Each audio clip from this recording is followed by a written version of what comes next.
The train slid out of the station with a low hum, slicing through the late autumn morning. Golden leaves blurred past the window as the city slowly gave way to open countryside. Olivia settled into her seat by the window, a warm coffee cup nestled in her hands, its heat grounding her. She had a book in her lap, but her eyes weren't on the pages. They drifted to the glass, where her reflection hovered faintly over the shifting landscape. She hadn't wanted to take the train.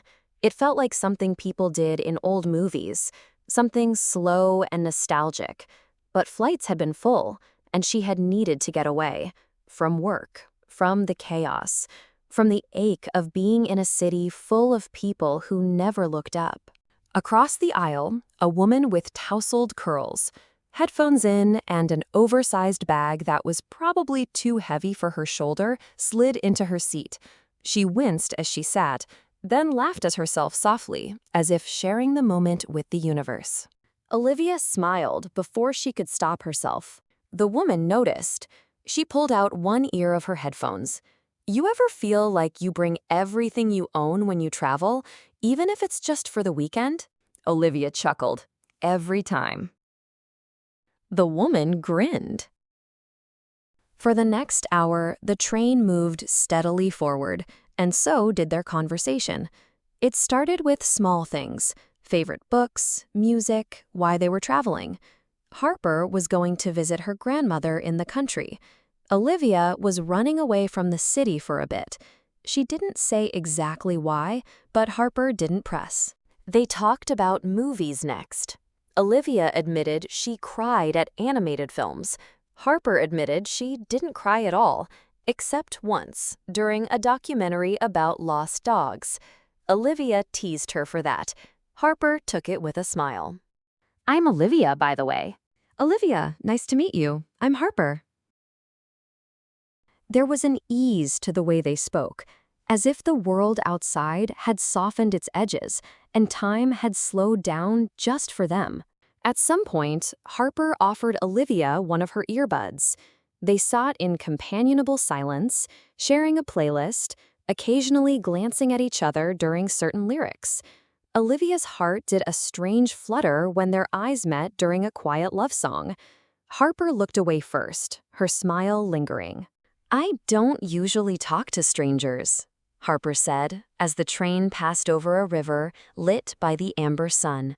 Not like this. Me neither, Olivia replied, voice soft. But you don't feel like a stranger anymore. There was a pause. Harper turned slightly in her seat, her elbow resting on the armrest between them. You know, I could move over, if you want. Olivia's heart skipped. Yeah, she said, barely above a whisper. I'd like that. Harper moved, and suddenly they were side by side, shoulders brushing, laughter easier now, words slower, more deliberate. The window framed them in golden light. They didn't talk about what would happen after the train ride. They didn't need to.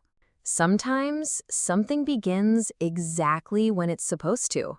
The train rattled gently as it carried them farther from the city. Now seated side by side, Olivia could feel the subtle warmth of Harper's arm brushing hers every so often. It was a quiet thrill, one that made her forget the book she had been pretending to read for the last half hour. They sat in silence for a moment, but it wasn't awkward. It was the kind of silence that held weight, like something just beneath the surface hadn't been spoken yet, but might. Harper turned slightly. So what are you running from? She asked, her voice gentle, teasing, but not unkind. Olivia gave a crooked smile. Who says I'm running from anything? Maybe I'm running towards something, Olivia said. Maybe you're running towards me, Harper said, with a flirtatious look on her face. They both chuckled. You said you were getting away, and people don't just get away unless there's something they need space from. She hesitated. Work, expectations, loneliness, maybe? Harper nodded, eyes softening. I get that. You? I'm not running, Harper said. I'm circling back. My grandma's not doing well. She raised me. I haven't been home in a while. Olivia looked at her. That must be hard. It is, Harper admitted, but I'm weirdly okay being on this train right now. Like, this moment exists outside of all that. Olivia let her head rest lightly against the window. Yeah, like the world paused just enough for us to breathe. Another soft silence.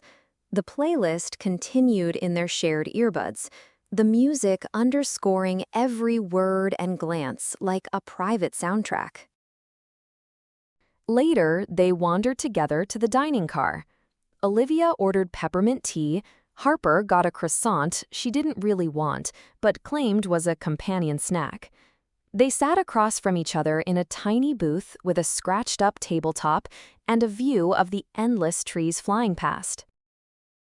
"You look like someone who writes poetry and never lets anyone read it," Harper said suddenly, quirking an eyebrow. Olivia nearly choked on her tea. "Excuse me?" Harper grinned. "I'm right, aren't I?" "Maybe." They both laughed. Harper reached across the table, her fingers brushing Olivia's wrist. "I'd read it, if you ever wanted someone to." Olivia looked at her, really looked at her. The way Harper's eyes crinkled when she smiled, the dimples she had on the left side only, the way she leaned in when she listened, like she was soaking in every word. "You know, I almost canceled this trip," Olivia said, softly. Harper's smile faltered just a bit, but didn't disappear. "Thank goodness you didn't." That night, as the train grew quieter and most of the passengers retreated into sleep, Olivia and Harper remained in their seats, legs stretched out toward each other, sharing secrets in the dim glow of the reading light. "I always imagined this would happen," Harper murmured.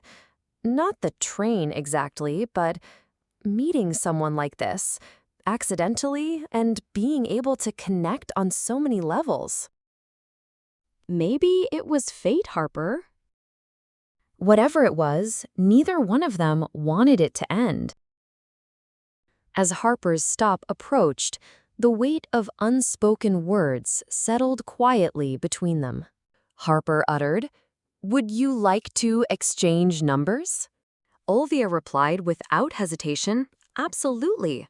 Text me when you arrive at your grandmother's." "Will do." Harper stepped off the train with her bag slung over her shoulder. She turned back.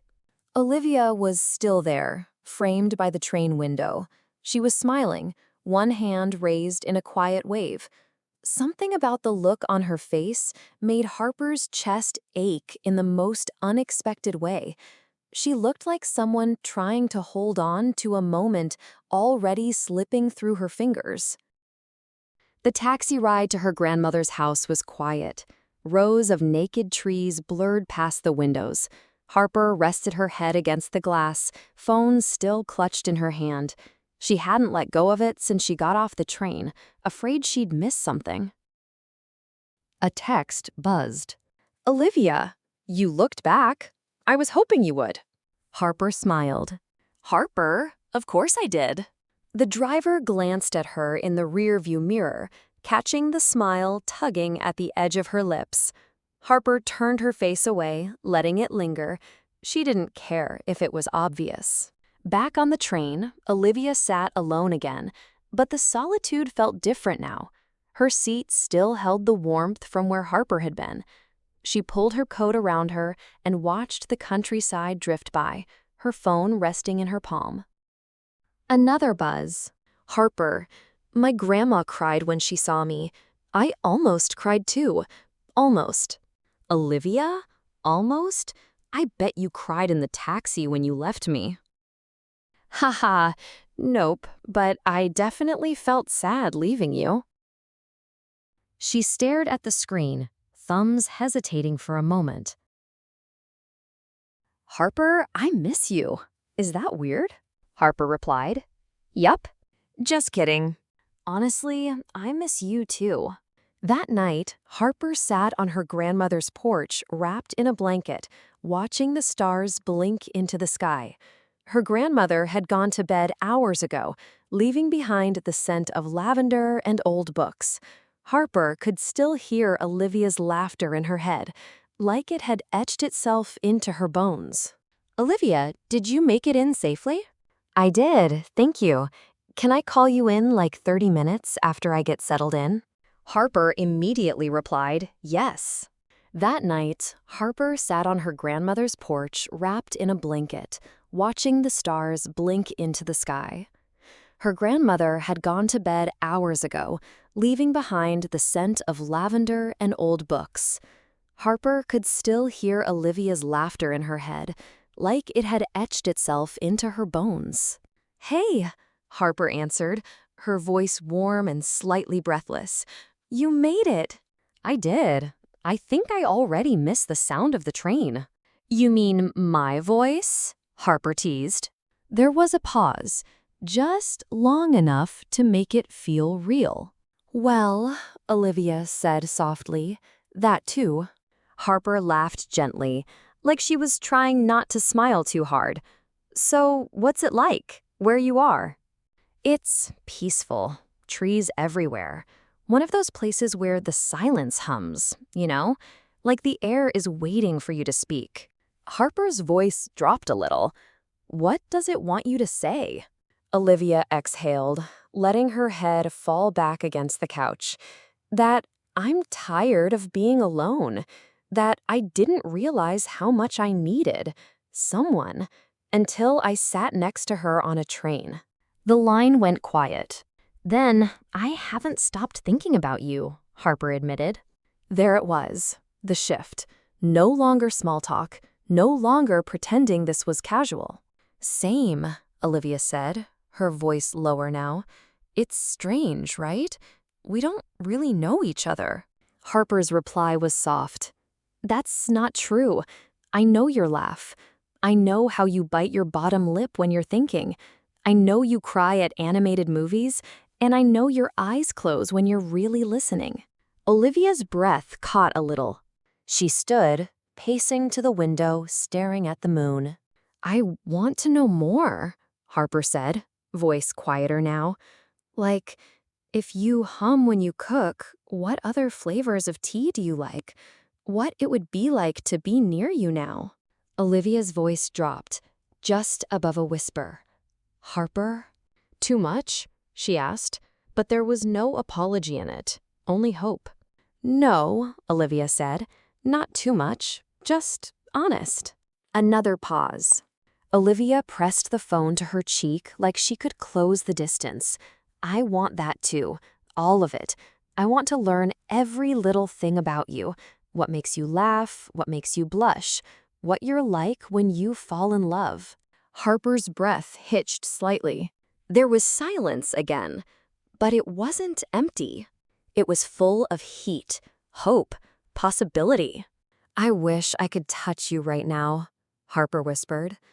Not even anything big, just your hand, your shoulder, something real. I wish you could too. FaceTime me. I want to see you. Hi, Harper, said with a smile. Hi, Liv. You have a nickname for me already? Yup. They both chuckle. Liv, you are trying to turn my world upside down in the matter of hours. That is definitely my intention. Aw, you're going to make me blush.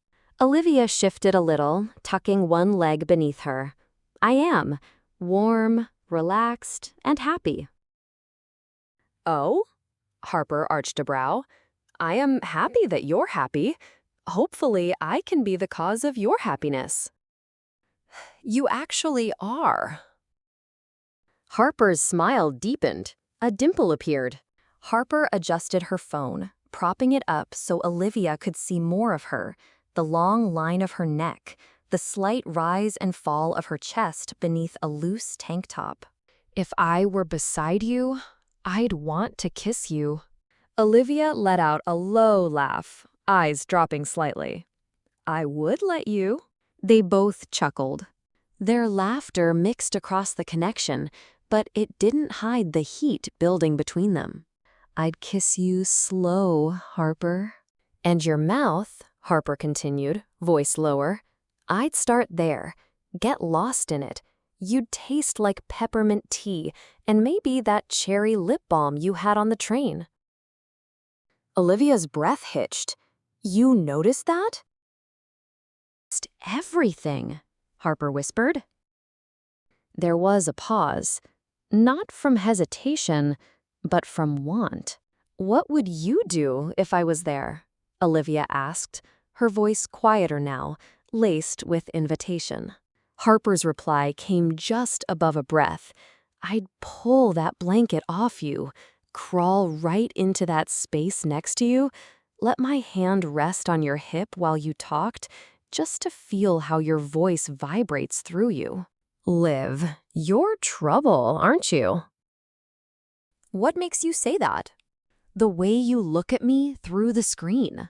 Harper, I'm just liking what I see. Overall, I'm harmless. I don't bite. Unless you want me to. She hesitates. Her voice quiets.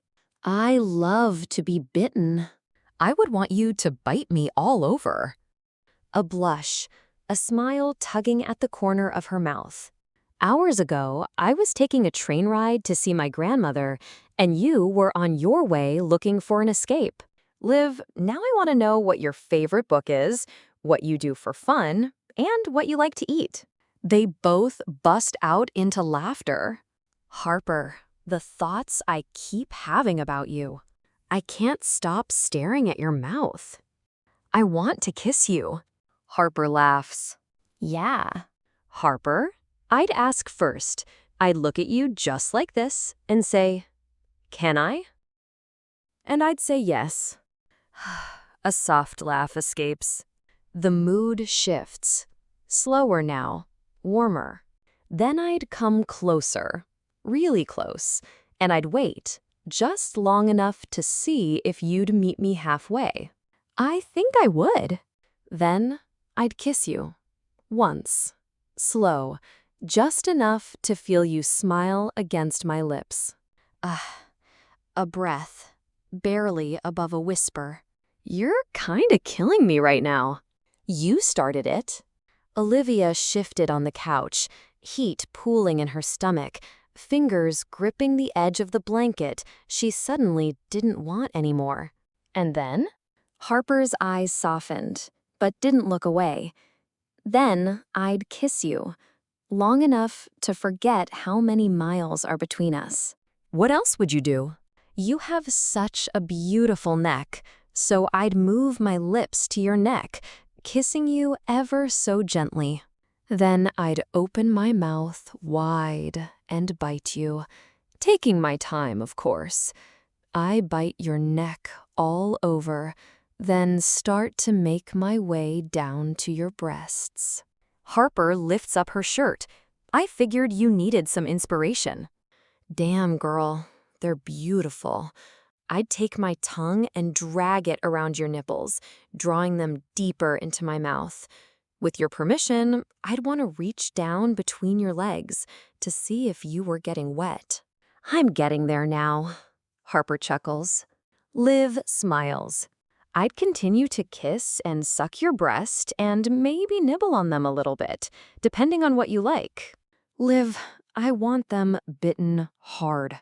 Harper, then I would bite them hard, devouring them, kissing your nipples, sucking on them, and biting on them, enjoying every second of it. Then I'd slowly make my way down, kissing your stomach, then moving my way down to your inner thighs, kissing all between your thighs to build of the anticipation of me tasting you, sliding my fingers in you. I'd start with one, continuing to lick and suck your clit. I'd tell you to tell me when you're ready for two as I continue to suck. I'm ready for two. I'd insert 2 fingers in you. You taste good, Harper. I'd then insert my tongue into you. I want to know what you taste like. I continue eating you out. I want you to moan and not hold back as I'm tasting you. To change it up a bit, I'd have you bend over and insert my fingers from behind into that juicy pussy of yours. I want to see every angle of you. I'd tell you to stay like that because I am going to get underneath you so you can sit on my face. Harper, I want to see you touch yourself. Are you touching yourself? Liv replied, yes. As Harper begins to take off her clothes, she instructed Liv to do the same.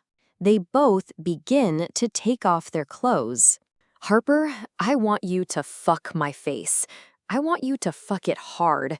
I want you to rub every juice from you on my face. I want to be suffocated by you. I wouldn't want you to stop until you came in my mouth. Liv, I'm so fucking wet right now. Harper, me too. Liv, listen to how wet I am right now. Come for me. Pretend I'm there and it's my fingers. Fuck, Liv. Holy fucking shit. I just came. Wow, okay. I'm going to have to catch my breath. Thank God my grandmother is a hard sleeper. They both burst into laughter. Silence got the best of them. Harper finally spoke again. Can I sleep with you like this? Stay on the screen. Let me fall asleep looking at you. Olivia smiled, a little breathless. Yeah, stay with me. Their faces softened. Their flirtation slowed to a hum beneath their smiles and half-lidded eyes. Harper yawned, curled deeper into her pillow. Olivia mirrored her, tucking the phone on the pillow beside her cheek. Just before sleep took her, she whispered, "Don't fall in love with me too fast." And through a sleepy smile, Harper whispered back, "Too late." The end.